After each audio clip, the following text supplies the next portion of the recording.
हाँ जी, good morning. हम बात कर रहे हैं किसकी? विक्रमादित्य की। 5 मिनट समझ लीजिए, मैं रिवाइज करवाता हूँ, फिर अपन बात करेंगे उदय सिंह की। तो विक्रमादित्य का समय क्या है? 1531 से 1536। पिता का नाम राणा सांगा, माता का नाम कर्मावती, और कर्मावती ही इनकी संरक्षिका बनी। कर्मावती इनकी संरक्षिका बनी। 1533 में गुजरात का शासक है बहादुर शाह। बहादुर शाह ने आक्रमण किया चित्तौड़ पर, लेकिन इस समय बहादुर शाह के साथ कर ली गई संधि, और संधि के तहत इसे क्या दे दिया गया? रणथंभौर का किला। क्योंकि रणथंभौर का किला इस समय किसके अधीन है? मेवाड़ के अधीन है। और आपको याद होना चाहिए, कर्मावती ने रणथंभौर के किले में लाल पत्थरों से निर्मित अधूरी छतरी का निर्माण करवाया है। अधूरी क्यों है? तो अधूरी पड़ी हुई है, वो फिर वापस कहाँ जाती है? मेवाड़। अब 1534 की यदि हम बात करें, 1534 में गुजरात के शासक बहादुर शाह ने दूसरी बार आक्रमण किया। तो पहली बार आक्रमण हुआ, लेकिन इसे रणथंभौर दे दिया गया, वापस चला जाता है। फिर 1534 में दूसरी बार आक्रमण किया तो कर्मावती ने हुमायूं को राखी भेजी, क्योंकि इस समय मुगल वंश का शासक कौन है? हुमायूं। मानते हैं कि हुमायूं 2 बार गद्दी पे बैठेगा, लेकिन इस समय तो है। मैं 1534 की बात कर रहे हैं, 30 से 40 तक हुमायूं का शासनकाल है। अब हुमायूं ने सहायता नहीं की, तो किताबों में जो लिखा हुआ है, फिर रिवाइज करवा रहा हूं मैं आपको, गाइडों में, किताबों में जो लिखा हुआ है कि हुमायूं समय पे नहीं पहुंच पाया, ये गलत फहमी है, क्योंकि हुमायूं ने सहायता की ही नहीं। हुमायूं ने सहायता नहीं की। अब 1534 में दूसरा आक्रमण हुआ, राखी भेजी गई। अब राखी से संबंधित ये ध्यान रखना है थोड़ा सा आपको, जहांगीर ने अपने दरबार में 1612 में रक्षाबंधन का दिवस मनाया, और 16 अक्टूबर 1905 को बंगाल विभाजन जब लागू हुआ, उस दिन को रविंद्रनाथ टैगोर ने राखी दिवस के रूप में मनाया था। तो रावत बाघ सिंह के नेतृत्व में तो क्या हुआ? केसरिया। रावत बाघ सिंह के नेतृत्व में केसरिया, और कर्मावती के नेतृत्व में, ठीक है। और ये मेवाड़ का कौन सा शाखा? दूसरा शाखा। 1534-35। अगर हम इस समय शासक की बात करें तो शासक कौन हो जाएंगे? विक्रमादित्य। शासक कौन होंगे? विक्रमादित्य। 1536 में पृथ्वीराज सिसोदिया की दासी पुतल दे का पुत्र कौन था? बनवीर। बनवीर ने 1536 से 40 तक शासन किया, और 1536 में इसने किसकी हत्या कर दी है? विक्रमादित्य की हत्या कर दी है। अब ये जो बनवीर है, ये उदय सिंह की भी हत्या करना चाहता था, लेकिन पन्नाधाय अपने पुत्र चंदन की बलि देती है, और इसे कहाँ लेके गई? कुंभलगढ़। कुंभलगढ़ का किलेदार कौन है? आशा देवपुरा। इसके पास इसे सुरक्षित रखा गया। इसके पश्चात 1540 में उदय सिंह ने राव मालदेव की सहायता से बनवीर की हत्या कर दी, और ये शासक बन गया। तो अब हम बात करते हैं किसकी? उदय सिंह की। तो उदय सिंह का जो शासनकाल है 1536 से भी, 1537 से भी मान लेते हैं, और 1540 से भी, क्योंकि 1537 में इसलिए माना जाता है कि इनका राज्याभिषेक हो चुका है कुंभलगढ़ में। कुंभलगढ़ को क्या कहा जाता है? मेवाड़ के राजाओं की शरणस्थली और मेवाड़ के राजाओं के बुरे दिनों का साक्षी। क्लियर? तो पिता राणा सांगा, माता कर्मावती, राज्याभिषेक कहाँ हुआ? कुंभलगढ़ में 1537 में। लेकिन 1540 में राव मालदेव की सहायता से इसने किसकी हत्या कर दी? बनवीर की, और निश्चित रूप से शासक बन गए। 1544 में तो हम बात करें कि 1544 में इससे पहले कौन सा युद्ध हो चुका है? गिरी सुमेल का युद्ध, जिसे और क्या नाम दिया गया है? अरे जैतारण का युद्ध या पाली का युद्ध। 5 जनवरी 1544। तो याद रखेंगे, मारवाड़ विजय के पश्चात या मारवाड़ अभियान के पश्चात शेरशाह सूरी ने चित्तौड़ पर आक्रमण किया है। कहाँ आक्रमण किया है? चित्तौड़। और इस समय चित्तौड़ का शासक कौन है? उदय सिंह। उदय सिंह ने चित्तौड़ दुर्ग की चाबियां किसको सौंप दी? शेरशाह सूरी को। शेरशाह सूरी ने अपना प्रभाव बनाए रखने के लिए किस व्यक्ति को नियुक्त किया? खवास खां को नियुक्त किया। किसको नियुक्त किया था? खवास खां। इसके बाद यदि हम बात करें, उदय सिंह ने 1559 में उदयपुर की स्थापना करके इसे अपनी राजधानी बनाया। 1559 में ही कौन सी झील का निर्माण करवाया? उदय सागर। कौन सी नदी को रोककर? और आयड़ नदी इसके बाद किस नाम से जानी जाती है? बेड़च के नाम से। किस नाम से? बेड़च से। 23 अक्टूबर 1567 की बात है। अकबर ने किसे भेजा? हुसैन कुली खां को। किसके विरुद्ध भेजा? उदय सिंह के विरुद्ध। इसका एक कारण क्या माना जाता है? उदय सिंह ने मेड़ता के जयमल राठौड़ को शरण दे रखी थी, क्योंकि जयमल राठौड़ पर 1562 में अकबर ने आक्रमण किया था। 1562 का इतिहास, 1562 का जो वर्ष है वो राजस्थान के इतिहास की दृष्टि से महत्वपूर्ण है, क्योंकि 1562 में ही मुगल राजपूत वैवाहिक संबंधों की शुरुआत होती है। 1562 में अकबर ने गो हत्या पर प्रतिबंध लगाया, 1562 में ही दास प्रथा पर रोक लगाई थी। जबकि आपको याद होना चाहिए, सबसे ज्यादा जो दास थे वो एक शासक के समय थे जिसका नाम है फिरोज शाह तुगलक। ध्यान रखना है, सर्वाधिक दासों की संख्या किस शासक के समय थी? उस शासक का नाम है फिरोज शाह तुगलक, और उसके समय दासों की संख्या थी 1,80,000, क्योंकि दासों से वो कार्य करवाता था। उसने बगीचे लगवाए थे, फिरोज तुगलक ने बगीचे लगवाए, बगीचों की देखभाल के लिए, बगीचों में कार्य करवाने के लिए वो दास रखे जाते थे, और उन्होंने दासों की देखभाल के लिए एक विभाग स्थापित किया था जिसका नाम था दीवान ए बंदगान। केवल सामान्य जानकारी के लिए बता रहा हूँ, दीवान ए बंदगान नामक उन्होंने विभाग स्थापित किया था। तो मेड़ता का जयमल राठौड़ इनकी शरण में आ जाता है। किनकी शरण में? उदय सिंह, इसलिए आक्रमण किया गया। अब जब आक्रमण किया गया तो ये उदयपुर चला जाता है, या हम कह सकते हैं उदय सिंह कहाँ चले गए? गिरवा की पहाड़ियों में चले गए, और जयमल को दुर्ग का, ये परकोटा मैंने वैसे समझा है आपको, दुर्ग का कार्यभार किसको सौंप दिया? जयमल को। अभी जो जयमल है ये दुर्ग की दीवार का निर्माण करवा रहा था।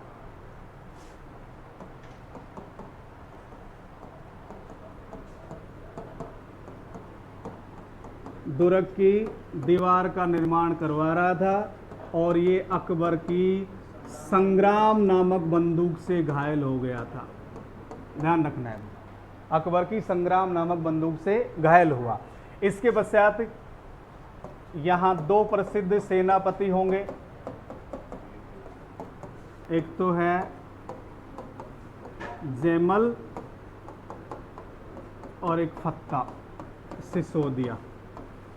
तो जयमल तो कौन है? राठौड़, और फत्ता कौन है? सिसोदिया। तो जब ये घायल हुए, इनके भतीजे का नाम है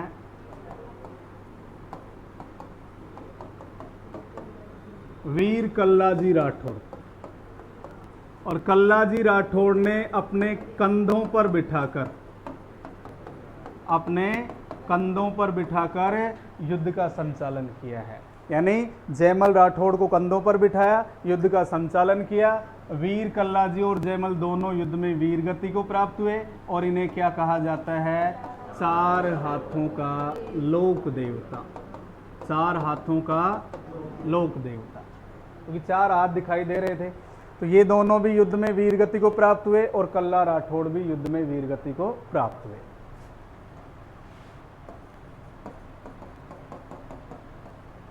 फत्ता सिसोदिया की पत्नी,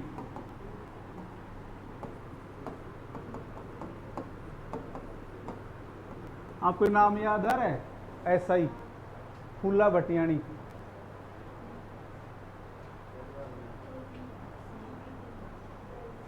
फूले लाओ तालाब, कौन थी?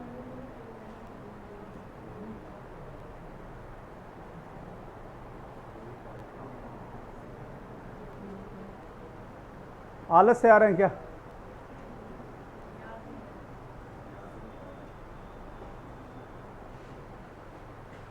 कर लेना टाइम में।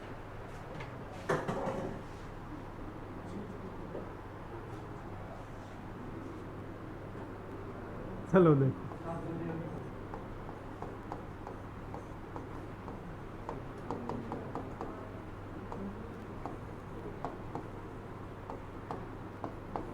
तीसरा और अंतिम जौहर, और 1567-68 में चित्तौड़ का तीसरा और अंतिम साका हुआ। अब इस युद्ध के बाद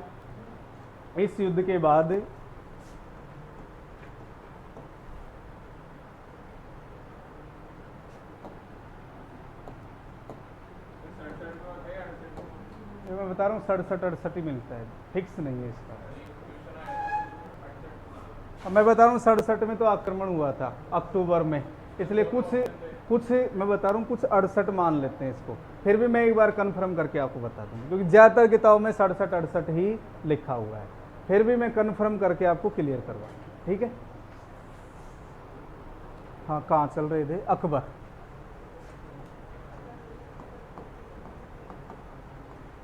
अकबर ने इस युद्ध के बाद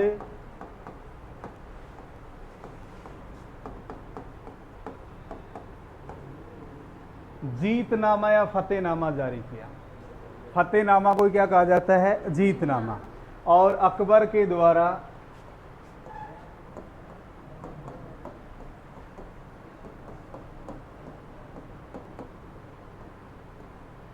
मेवाड़ में कत्लेआम का आदेश दे दिया गया। और ऐसा माना जाता है कि 30,000 से अधिक हिंदुओं का कत्ल करवाया गया। अकबर के जीवन का एकमात्र कलंक है ये, बाकी अकबर ने किसी भी अभियान में इस प्रकार का आदेश नहीं दिया, तो ये अकबर के जीवन का अमिट कलंक है।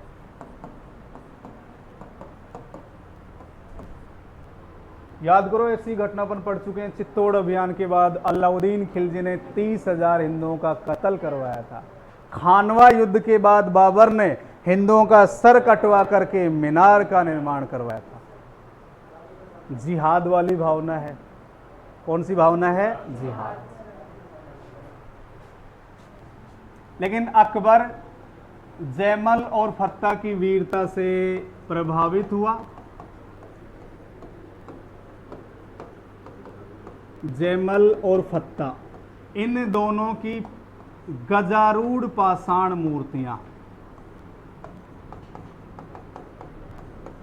गजारूढ़ पाषाण मूर्तियां कहां लगवाई?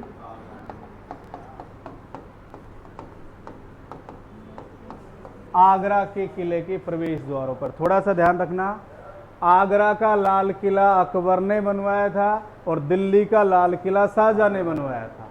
आगरा का लाल किला बनवाया किसने है? अकबर ने। लेकिन आगरा के लाल किले में दीवाने आम, दीवाने खास, मुसम्मन बुर्ज इस शाहजहां ने बनवाए थे। दीवाने आम, दीवाने खास, मुसम्मन बुर्ज किसने बनवाए थे? शाहजहां ने। और आपके बीकानेर में है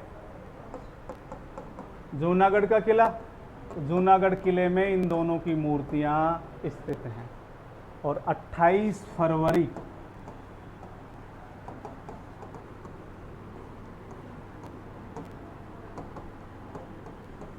उदय सिंह का हो गया देहांत।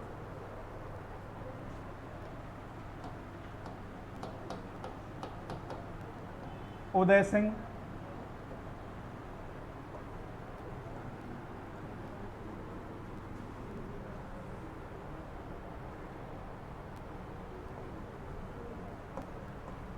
धीरबाई अथवा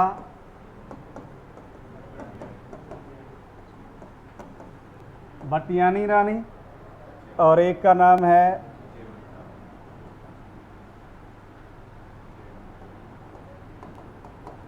जयवंताबाई, और एक का नाम है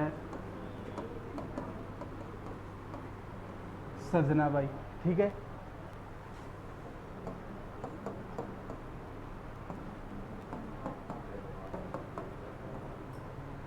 इसके पुत्र का नाम है जगमाल।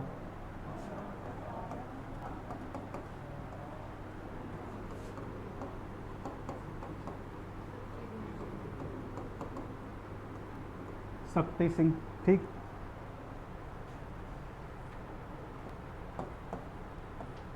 प्रेम तो करता था, लेकिन प्रेम अत्यधिक करता था। प्रेम तो वह तीनों से ही करेगा। अत्यधिक प्रेम करने के कारण इसने जगमाल को अपना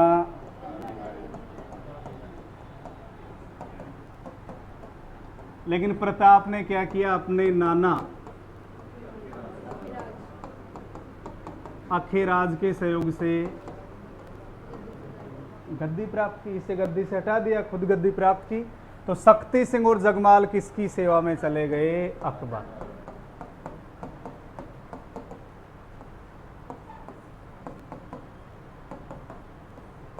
ये दोनों किसकी सेवा में? अकबर की सेवा में।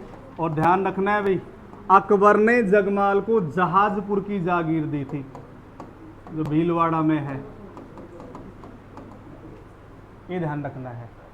अकबर ने जगमाल को कहाँ की जागीर दी? जहाजपुर। और शक्ति सिंह का हम पढ़ेंगे, हल्दी घाटी युद्ध के दौरान शक्ति सिंह प्रताप की सेना की सहायता करेगा। पढ़ेंगे अपन सारी बातें जब हल्दी घाटी का युद्ध आएगा, क्योंकि अभी तो हल्दी घाटी युद्ध पढ़ने में टाइम लगेगा। महाराणा प्रताप से संबंधित सामान्य जानकारियों का अध्ययन करेंगे। तो अब हम नोट कर लेते हैं उदय सिंह, ठीक है। टाइम है अपने पास अभी ना, कल से कर दो आप, टाइम हो जाए तो मैं इनको सुबह 7 से 2 बजे तक 2 दिन मेरे को टाइम दे दो, मैं एक बार इनको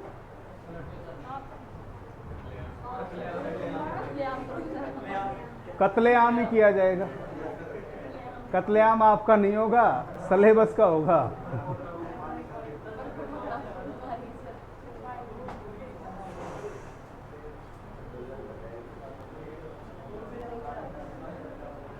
लिखो, खाने की समस्या है ही नहीं, क्योंकि महिलाएं बैठी कोई न कोई तो दया आएगी, किसी न किसी को तो लेके आएगी एक टिफिन अपने लिए। उदय सिंह तो मेरे लिए ही तो, मैं इनको दिखा दूंगा कि ये लेके आएंगे बस। उदय सिंह लिखो भाई। 1537 से 1572। अब थोड़ा स्पीड बढ़ाना, उदय सिंह को अपन खत्म कर देंगे। लिखो माता पिता है लिखो माता पिता तो लिख लो एक बार।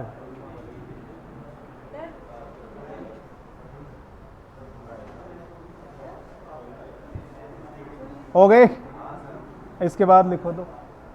राज्याभिषेक लिख लो 1537 कुंभलगढ़।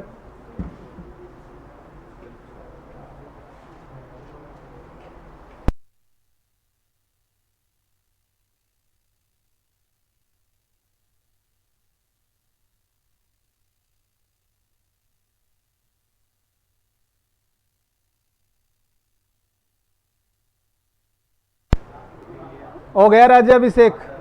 ये लाइन भी लिख सकते हो, 1540 में राव मालदेव की सहायता से बनवीर की हत्या की, सीधी तो लिखी हुई है।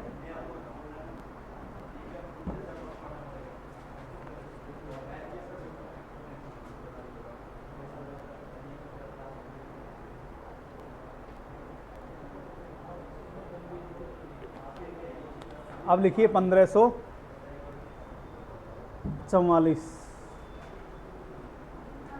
1544 इसमें लिखोगे। शेरशाह सूरी ने चित्तौड़ पर आक्रमण किया। शेरशाह सूरी ने चित्तौड़ पर आक्रमण किया।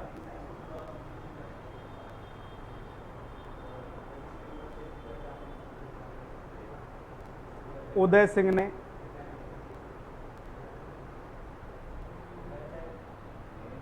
उसे चित्तौड़ दुर्ग की चाबियां सौंप दी।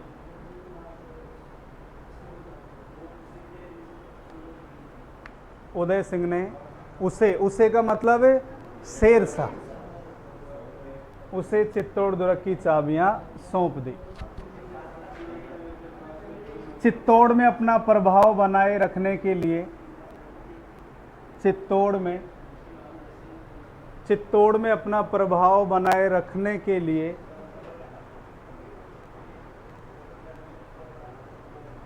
शेरशाह ने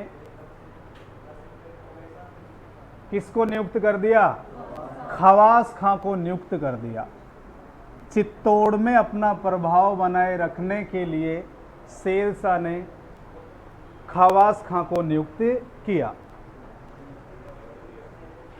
खवास खां को नियुक्त किया। ठीक है, लिखिए 1559।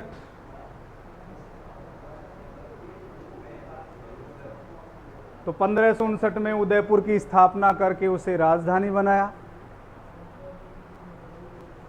1559 में उदयपुर की स्थापना करके उसे राजधानी बनाया।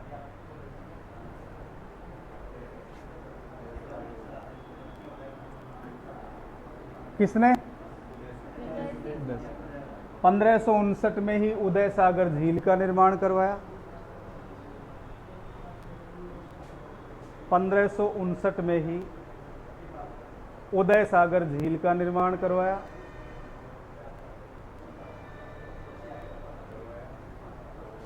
ठीक है, नेक्स्ट लाइन लिखेंगे। 23 अक्टूबर 1567 ईस्वी को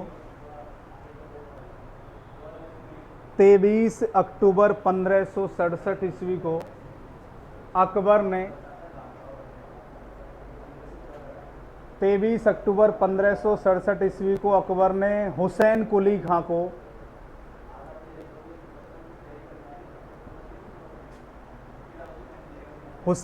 खां को उदय सिंह के विरुद्ध भेजा।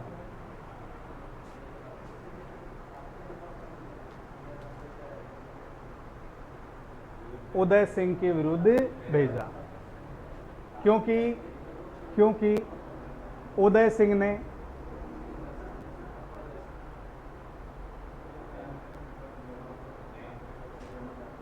मेड़ता के जयमल राठौड़ को शरण दे रखी थी।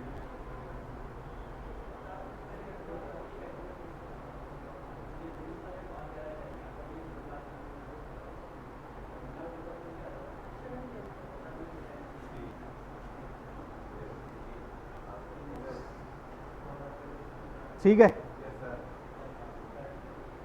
अब जब आक्रमण हुआ तो उदय सिंह कहां चला गया? आप घबराओ, मैं 3 बार ही बोलूंगा, टेंशन। उदय सिंह गिरवा की पहाड़ियों में चले गए।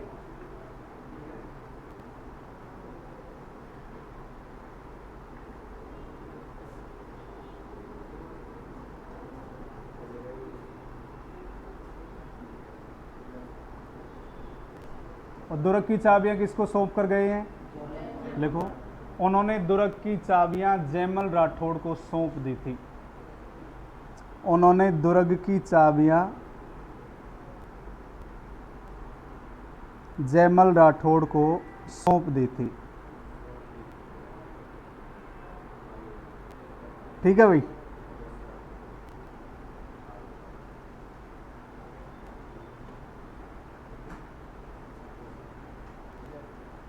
किले की दीवार का पुनः निर्माण करवाने के दौरान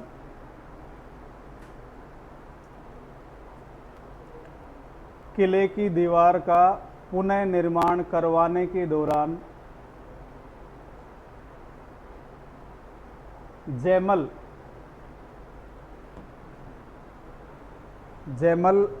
अकबर की संग्राम नामक बंदूक से घायल हो गए। जयमल अकबर की संग्राम नामक बंदूक से घायल हो गए।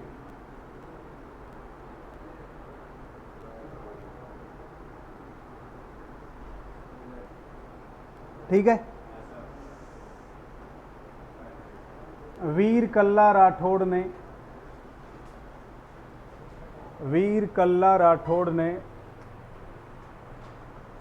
अपने चाचा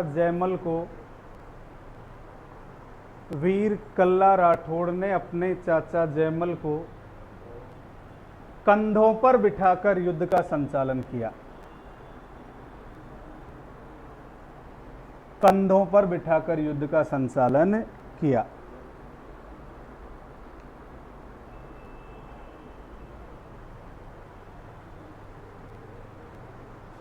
वीर कल्ला जी राठौड़ को आपने लोक देवताओं में पढ़ लिया होगा, ठीक है ना, ध्यान रखना है। तो जयमल राठौड़ फत्ता सिसोदिया व कल्ला राठौड़ वीर गति को प्राप्त हुए। जयमल राठौड़ फत्ता सिसोदिया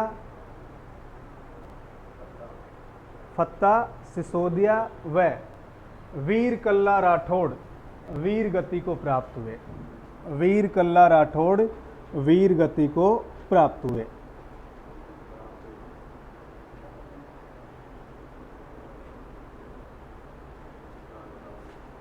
किसके नेतृत्व में अंतिम जोहर हुआ? फूल कंवर के नेतृत्व में। लिखो, फूल कंवर के नेतृत्व में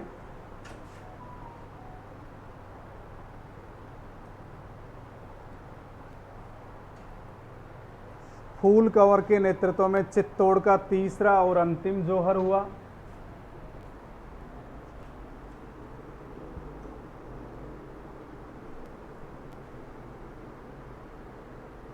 ये आपने सारी बातें चित्तौड़ दुर्ग में पढ़ ली होंगी, पता है होगा ना चित्तौड़ दुर्ग में। तो अपन लिखवा दें, कहाँ दिक्कत है। मैं तो पूछ रहा हूँ आपसे, लिखवाया नहीं लिखवाया तो हम लिखवा देंगे।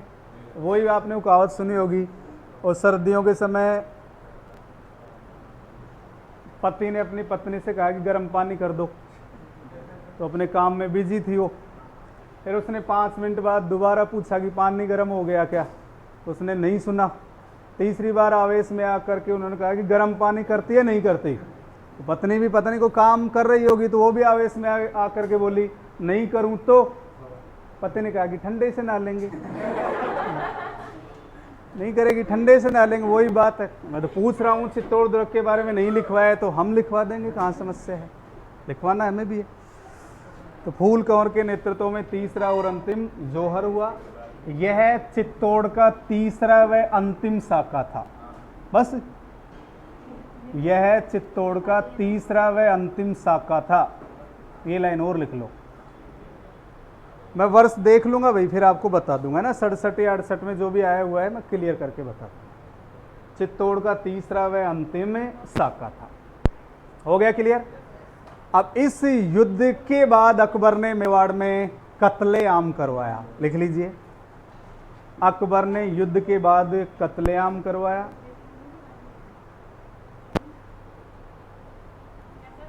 अकबर ने युद्ध के बाद कत्लेआम करवाया। आप घर तक चले गए क्या? वो गर्म पानी वाली बात आ गई, मैं सोचा वहाँ सोचने लग गए हो, घर पहुँच गए हो। माइंड चला जाता है कि हमने भी कभी ऐसा किया होगा। कत्लेआम करवाया, ठीक है। इसके बाद लिखो, जयमल व फत्ता की वीरता से प्रभावित होकर, जयमल व फत्ता की वीरता से प्रभावित होकर अकबर ने दोनों की गजारूढ़ पाषाण मूर्तियां, गजारूढ़ यानी हाथियों पर बैठे हुए, दोनों की गजारूढ़ पाषाण मूर्तियां, हाथियों पर बैठी हुई पाषाण मूर्तियां आगरा किले के प्रवेश द्वारों पर लगवाई।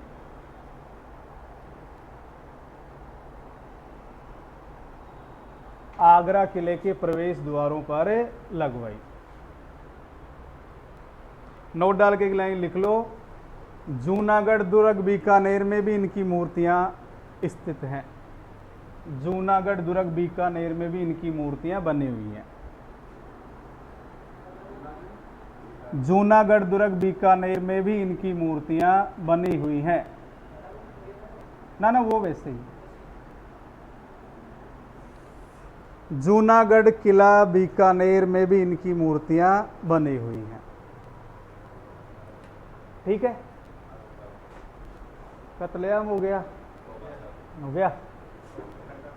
इस युद्ध के बाद उदय सिंह ने गोगुंदा को अपनी राजधानी बनाया। इस युद्ध के बाद उदय सिंह ने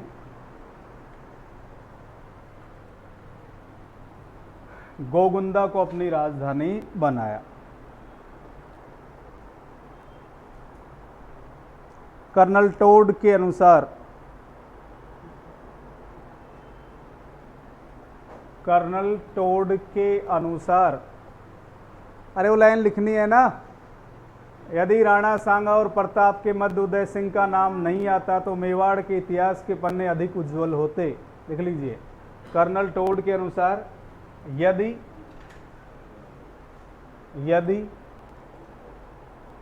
राणा सांगा व प्रताप के मध्य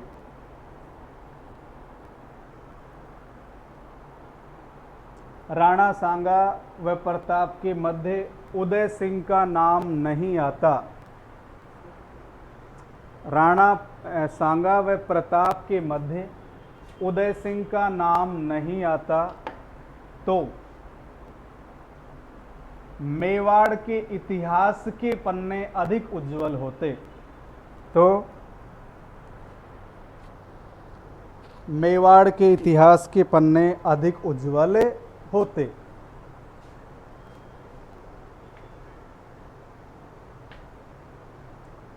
अट्ठाईस फरवरी 1572 को उदय सिंह की मृत्यु हो गई। 28 फरवरी 1572 को उदय सिंह की मृत्यु हो गई। उस दिन होली का त्यौहार था। 28 फरवरी 1572 को उदय सिंह की मृत्यु हो गई। गोगुंदा में उनकी छतरी बनी हुई है। छतरी कहाँ है उदय सिंह की? गोगुंदा में। गोगुंदा उदयपुर, गोगुंदा में उनकी छतरी बनी हुई है।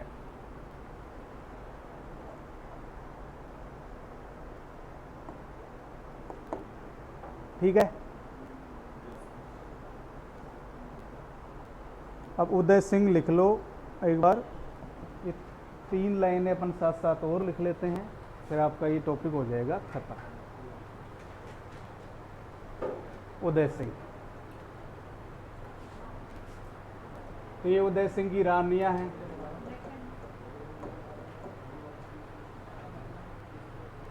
धीरबाई बठियानी रानी, पुत्र जगमाल, एक है जयवंताबाई, पुत्र है प्रताप, और एक है सजनाबाई, पुत्र है शक्ति सिंह। एक बार ये तो लिख लो आप, रानी का नाम और उसके नीचे तीर का निशान डाल करके लिख लीजिए पुत्र। बस इतना लिख लो, बाकी फिर मैं बोल के लिखवा दूँ।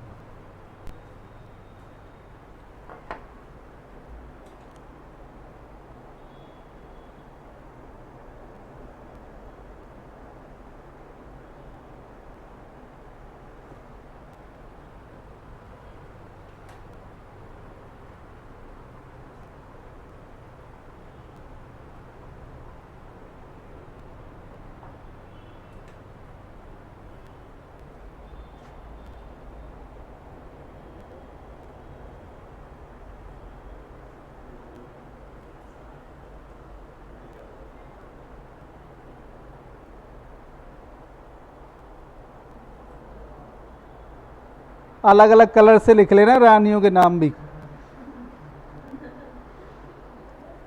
किसी को गुलाबी बेस पहना दो, है भाई, किसी को केसरिया पहना दो।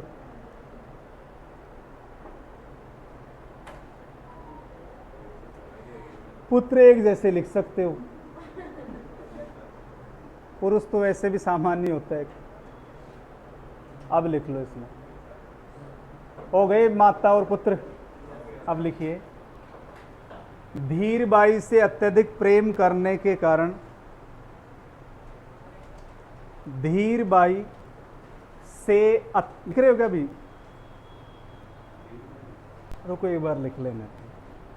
बस केवल इतना ही लिखना है, रानी का नाम और पुत्र का नाम, बस इतना लिख लो, बाकी मैं बोल रहा हूं। धीरबाई से अत्यधिक प्रेम करने के कारण उदय सिंह ने अपना उत्तराधिकारी किसे घोषित कर दिया? जगमाल को अपना उत्तराधिकारी घोषित कर दिया। धीरबाई से अत्यधिक प्रेम करने के कारण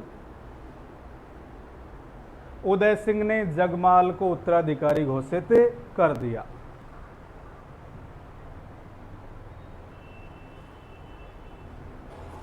ठीक है, लाइन चेंज करके लिखो। प्रताप ने किसकी सहायता से?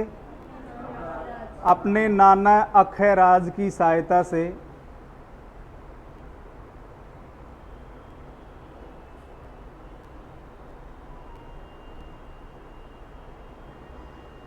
अपने नाना अक्षयराज की सहायता से जगमाल को गद्दी से हटाकर, जगमाल को गद्दी से हटाकर स्वयं शासक बने।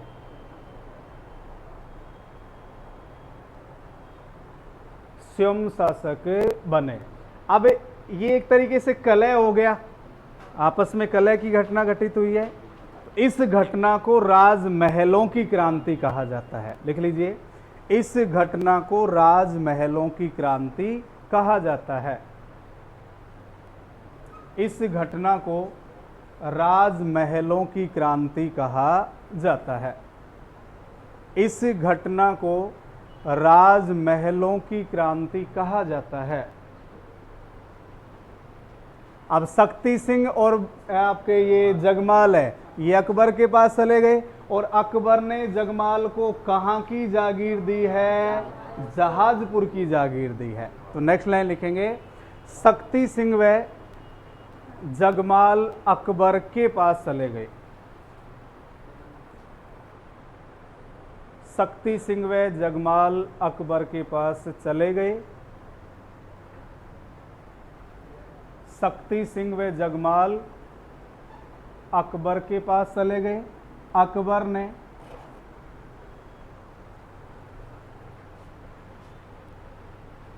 जगमाल को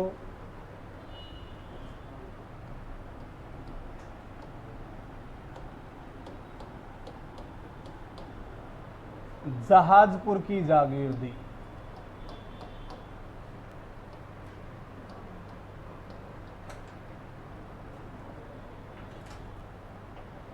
इसके बाद हम बात करेंगे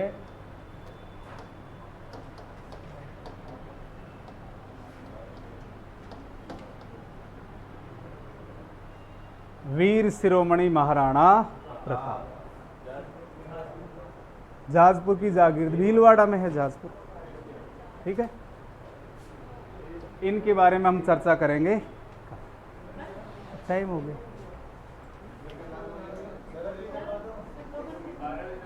क्लास है ना।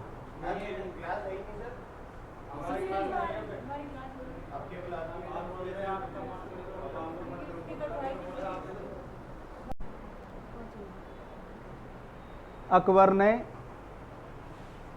प्रताप के विरुद्ध युद्ध की योजना कहाँ बनाई है?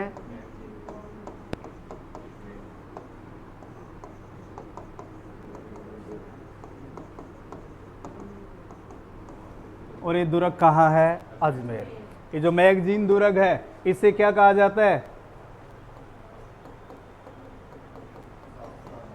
शस्त्रागार और दौलत खाना भी कहा जाता है। पढ़ा होगा ना, मुस्लिम निर्माण पद्धति पे बना हुआ है। ये जो दुर्ग है अकबर ने ही बनवाया। ये 1570 में इसका निर्माण किसने करवाया? अकबर ने। ये मुस्लिम निर्माण पद्धति पे बना हुआ है। ये दुर्ग मुस्लिम निर्माण पद्धति पे बना हुआ है। अब अकबर के द्वारा प्रताप के विरुद्ध युद्ध की योजना यहाँ बनाई जाती है और इसके बाद महाराणा प्रताप और मान सिंह के मध्य, क्योंकि अकबर तो युद्ध के मैदान में गए नहीं। यद्यपि अकबर के युद्ध के मैदान में आने की झूठी अफवाह फैलाई गई थी मेहतर खां के द्वारा। अपन बात करेंगे युद्ध में मेहतर खां के द्वारा झूठी अफवाह फैलाई गई थी। इस युद्ध में अकबर का सेनापति है मान सिंह और मान सिंह का सहायक था आसफ खान। मान सिंह का सहायक कौन था? आसफ खान। इसमें दो लाइनें हमें और याद रखनी हैं। प्रताप की हरावल सेना का नेतृत्व किसने किया? हकीम खां सूरी। एग्जाम में कई बार आ चुका है। हरावल का तो निश्चित रूप से आपको याद रखना है। चंदावल में तो ज्यादा भी हो सकते हैं, लेकिन हरावल का दोनों का आपको याद रखना है। यानी सेना के दो भाग हैं।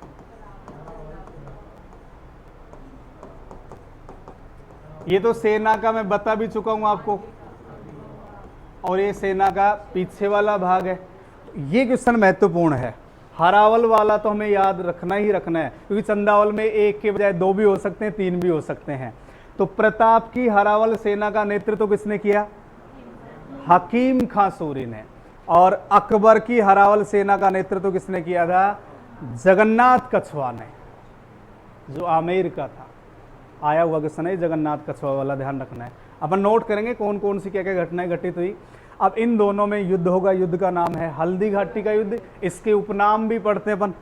हल्दी घाटी युद्ध के उपनाम गोगुंदा का युद्ध, मेवाड़ की थर्मोपल्ली और खमनोर का युद्ध, रक्त तलाई का युद्ध भी कहा जाता है इसे बादशाह बाग का युद्ध भी कहा जाता है। उनके बारे में अपन डिटेल से चर्चा करेंगे। एक बार ये नोट कर लेते हैं, फिर बात करते हैं हल्दी घाटी का युद्ध।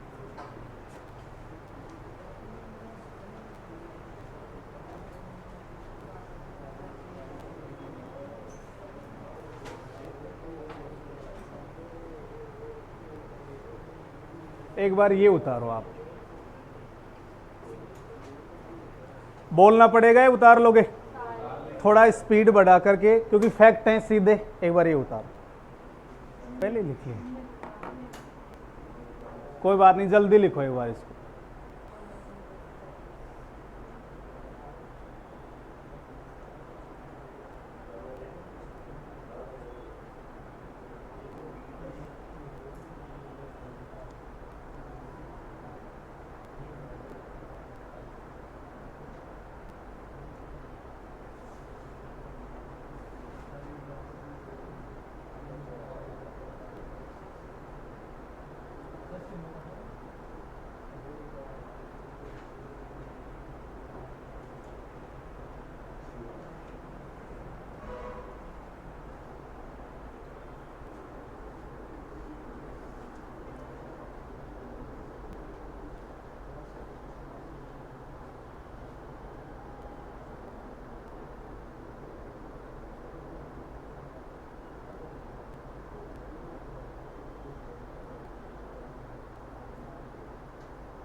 बस यहां तक लिख लो आप, राजधानी तक।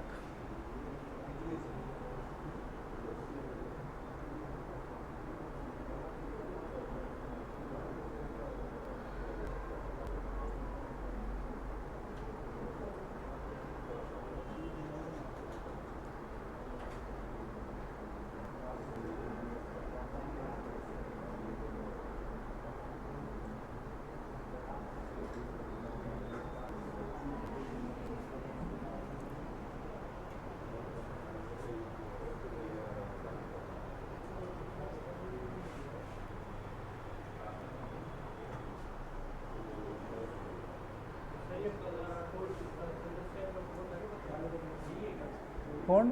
हाँ हाँ हाँ,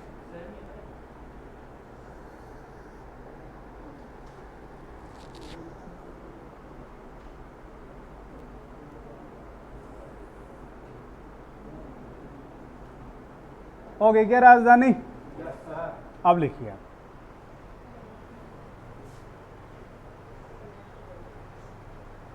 ये तो मैंने आपको समझाने के लिए बताया था। लिखो,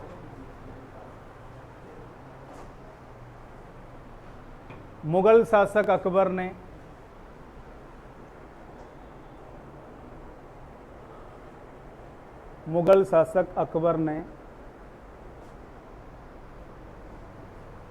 महाराणा प्रताप को समझाने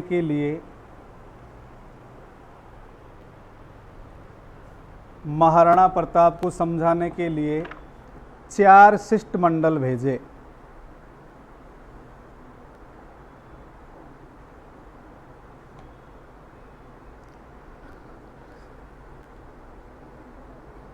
4 शिष्टमंडल भेजे। चारों के नाम लिखो।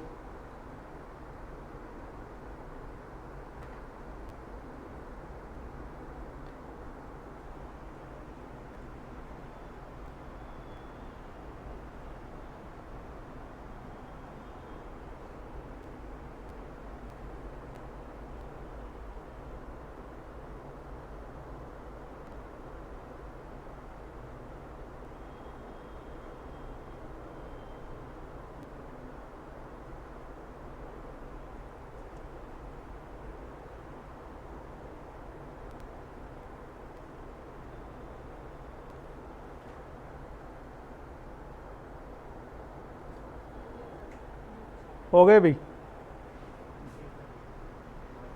चारों प्रताप को समझाने में, चारों प्रताप को समझाने में असफल रहे।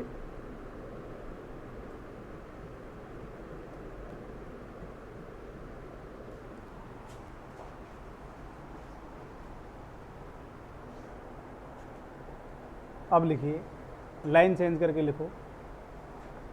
महाराणा प्रताप व मान सिंह प्रथम की मुलाकात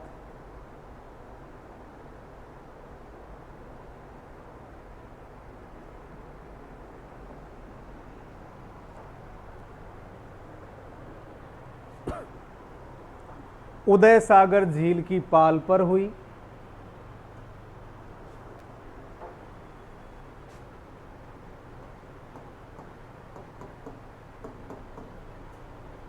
इसका उल्लेख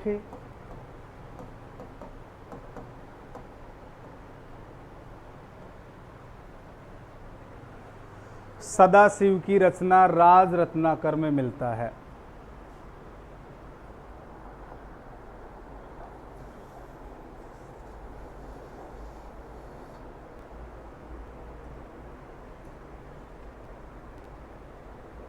सदाशिव की रचना राज रत्नाकर में मिलता है।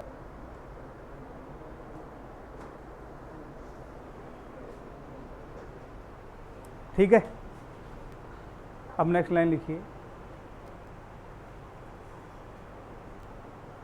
अकबर ने प्रताप के विरुद्ध युद्ध की योजना, अकबर ने प्रताप के विरुद्ध युद्ध की योजना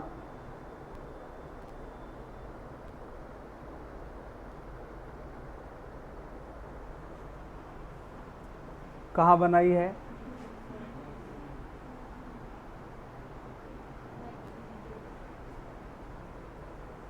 मैगजीन दुर्ग अजमेर में बनाई।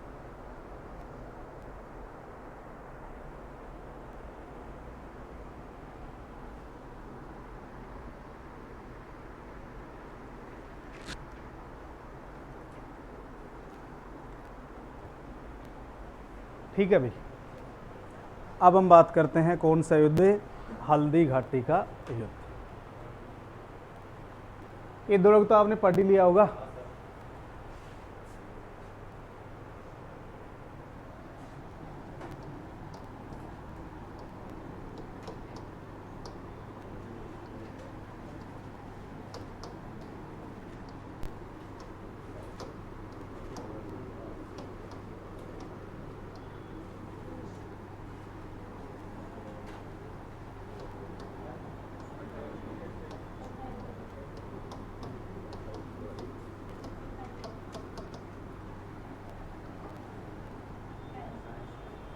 क्या हो गया?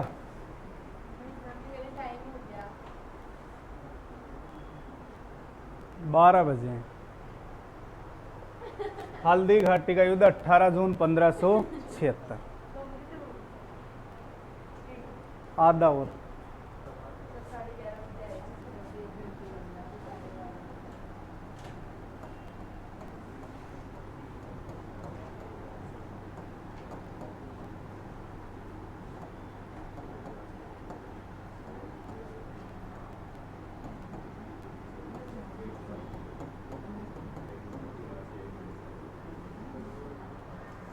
गोपीनाथ शर्मा के अनुसार ये युद्ध कब हुआ?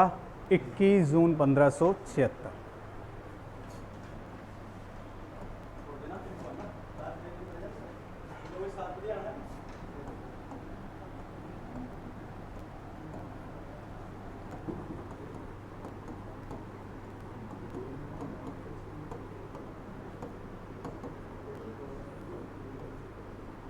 युद्ध कहाँ हुआ? बनास नदी किनारे राजसमंद।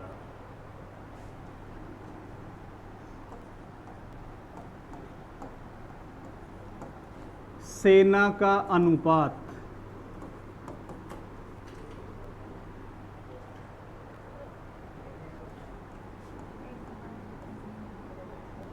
एक अनुपात 4, 1 में प्रताप और 4 में अकबर।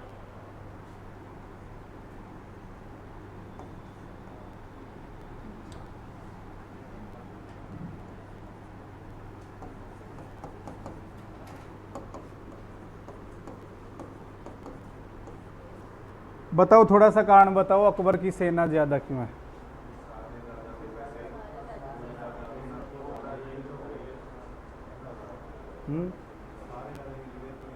और वहां कितना था अनुपात? 2 में कौन था? और 1 में बाबर। ठीक है ना? यहां क्या है? 1 अनुपात 4, 1 में प्रताप और 4 में अकबर।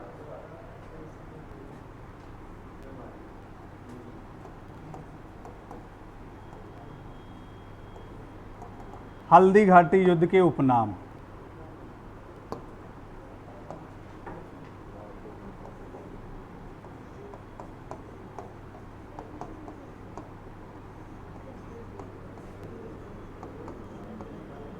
गोगुंदा का युद्ध,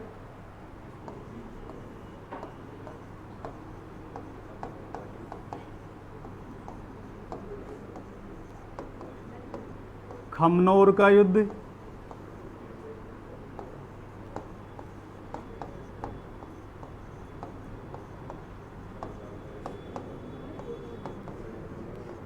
मेवाड़ की थर्मोपल्ली,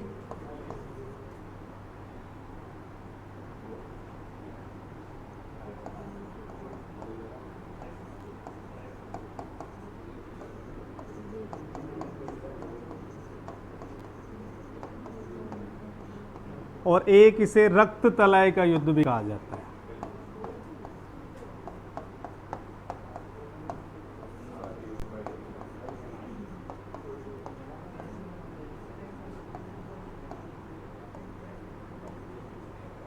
बताओ।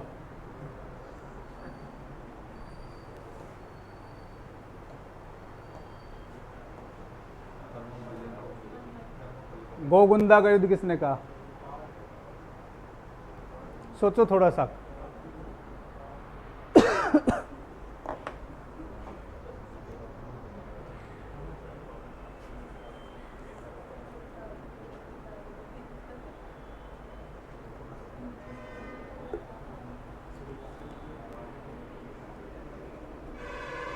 अरे इतने बैठे हो, थोड़ा बहुत तो सोचो।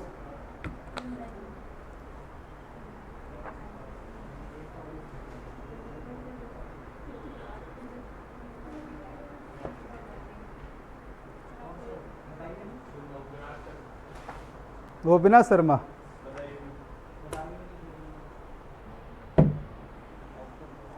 इसलिए कह रहा हूँ जो पीछे क्वेश्चन आए हुए वो पढ़ते तो ये क्वेश्चन भी क्लियर होते।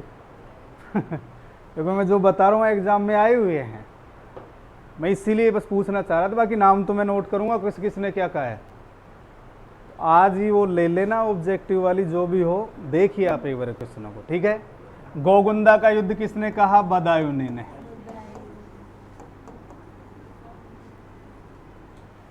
ठीक है। खमनोर का युद्ध कहा है अबुल फजल ने।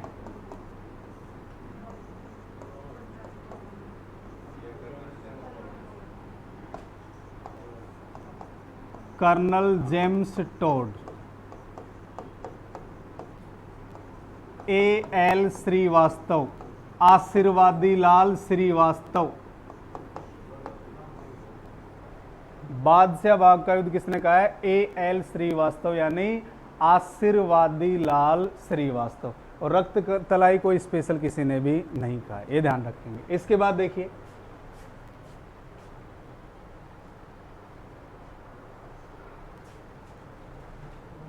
ये युद्ध किस किस के मध्य हुआ? मान सिंह प्रथम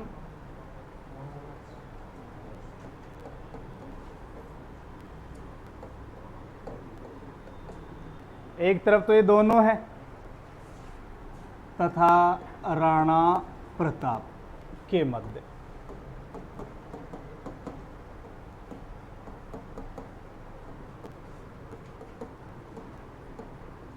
अकबर इस युद्ध में भाग नहीं लेता है।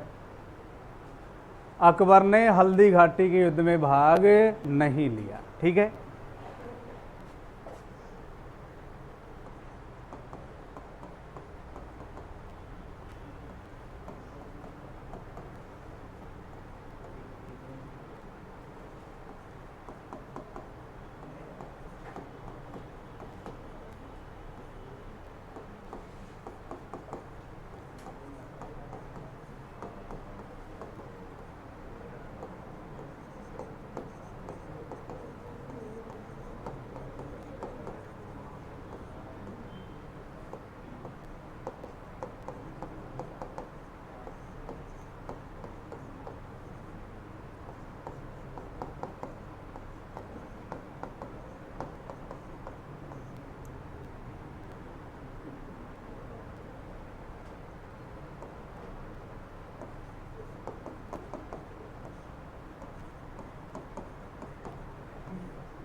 इनको देखिए एक बार।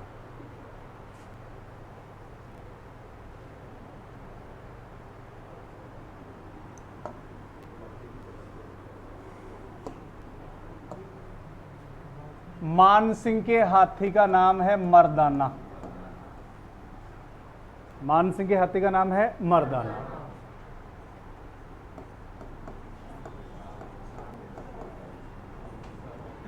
प्रताप के हाथी का नाम राम प्रसाद। प्रताप के घोड़े का नाम, अकबर के हाथी का नाम हवाई। मान सिंह ने अपना केंद्र बनाया था मोलेला गांव राजसमंद को, और प्रताप ने अपनी शक्ति का केंद्र, यानी जब युद्ध होना था उससे पहले अपना अपना जो डेरा था, अपना केंद्र किसको बना रखा था? प्रताप लोसिंग गांव या लेह सिंह गांव, ये भी राजसमंद में है, ये भी राजसमंद में, क्योंकि हल्दी घाटी का युद्ध कहाँ हुआ है? राजसमंद में। मुगल हरावल का नेतृत्व कौन कर रहा है? अभी बताया मैंने,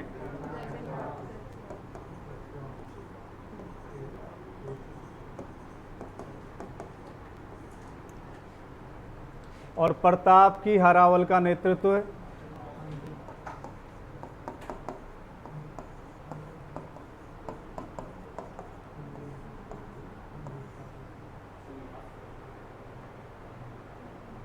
अभी तो बताया था आपको।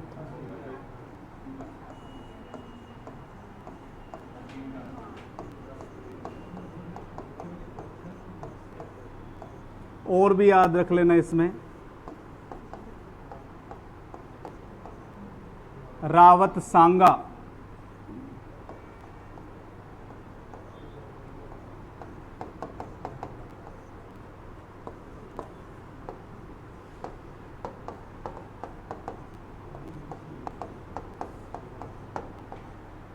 भीम सिंह राठौर।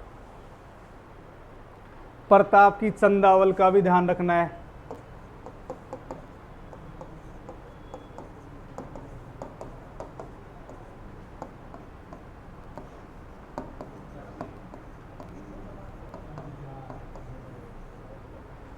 ये क्वेश्चन भी आया हुआ है, भीलों की सेना का नेतृत्व किसने किया था? तो चंदावल में भी कौन है? पूंजा भील, और इसमें हम एक लाइन और लिखेंगे, भीलों की सेना का नेतृत्व।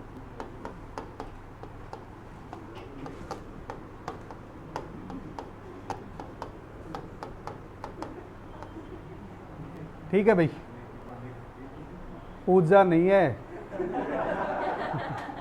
पूंजा है ये।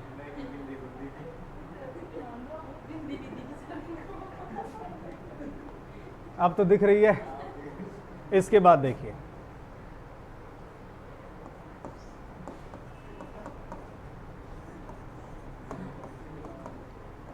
मेहतर खां ने युद्ध के मैदान में अकबर के आने की झूठी अफवाह फैलाई थी।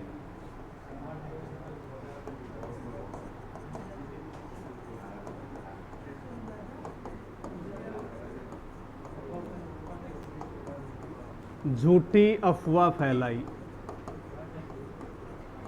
यानी मुगल सेना हार रही थी और उसमें जोश पैदा कर दिया कि बादशाह सलामत खुद युद्ध के मैदान में आ गया है, सेना वहीं रुक गई।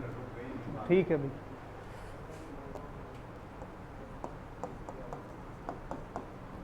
अब्दुल कादिर बदायूनी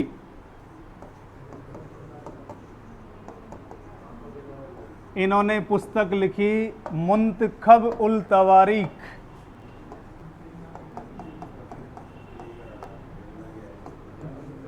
मुंतखब उल,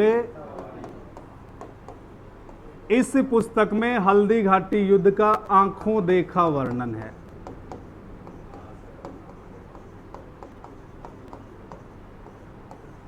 बदायूनी एक इतिहासकार था जो मुगल सेना की ओर से लड़ रहा था, ध्यान रखना है। ये एक इतिहासकार था और प्रताप के विरुद्ध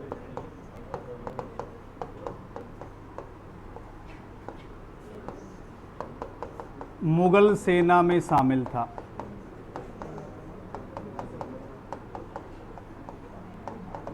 अब कुछ बोलते हैं कि बदायूनी पेड़ पर बैठे बैठे युद्ध को देख रहा था, ये तो खुद युद्ध में शामिल है, लड़ रहा था, ये तो तलवार लेकर के युद्ध में शामिल है ये, और कहते हैं कि पेड़ पे बैठा बैठा देख रहा था।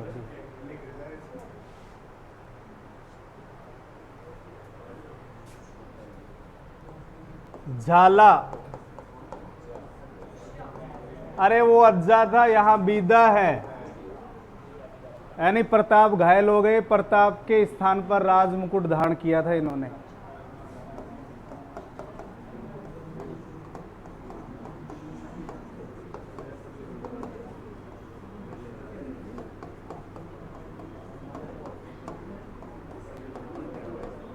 पहले हम सारे फैक्ट लिख रहे हैं, फिर इसमें कहानी क्या बनी वो कहानी मैं आपको सुनाऊंगा। पहले एक बार जो एग्जाम की दृष्टि से महत्वपूर्ण वो चीजों तो कवर करें अपन। इसके बाद देखिए, चेतक के बारे में उल्लेख मिलता है कि नाला कूदते समय घायल हो गए थे।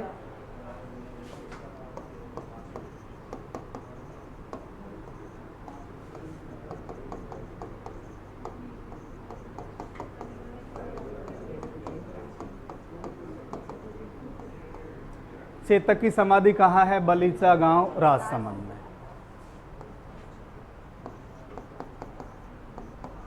प्रताप के भाई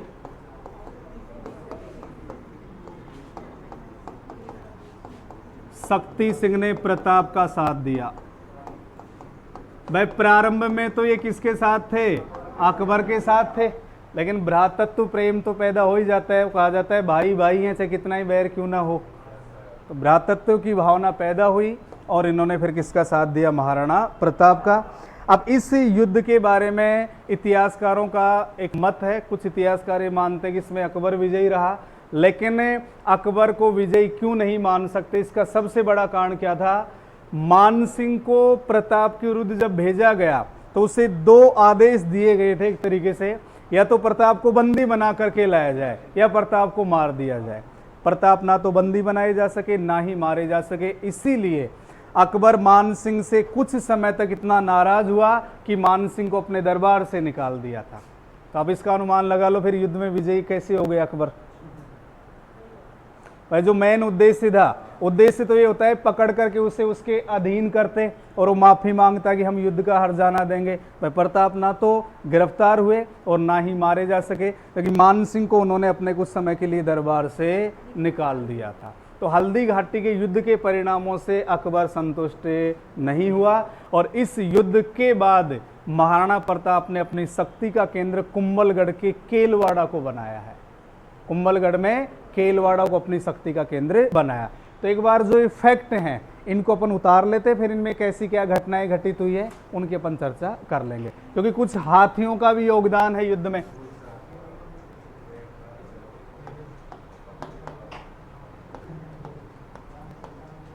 एक तो वो जो राम प्रसाद है वो अकबर के खेमे में आया, आने का मतलब क्या है, उसको गिरफ्तार कर लिया गया, पकड़ लिया गया, और अकबर ने उसका नाम बदलकर पीर प्रसाद रखा था, क्योंकि इस हाथी की मांग अकबर प्रताप से पहले भी कर चुका था, लेकिन प्रताप ने हाथी उनको नहीं दिया। इसलिए उन्होंने कहा कि पीर की कृपा से मुझे हाथी मिला है, इसलिए राम प्रसाद का नाम बदलकर क्या रखा गया, पीर प्रसाद। और लिख लेंगे अपन, कुछ हाथियों के नाम आते हैं जिन्होंने हल्दी घाटी युद्ध में वीरता का प्रदर्शन किया। लूणा हाथियों के नाम है ये। राम प्रसाद, गजमुक्त और गजराज। आया हुआ कैसा नहीं है, लूणा, राम प्रसाद, गजमुक्त और गजराज। एक बार जो फैक्ट हमने लिखे हैं नोट कर लेते हैं, फिर जो कहानी क्या है वो बात कर लेंगे अपन।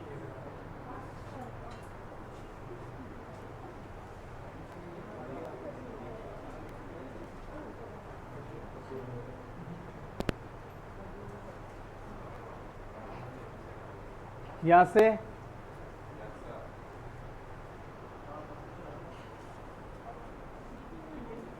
उतार लोगे या बोलूं? उतार दीजिए।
हाँ, ये उतारना तो सारा ही है।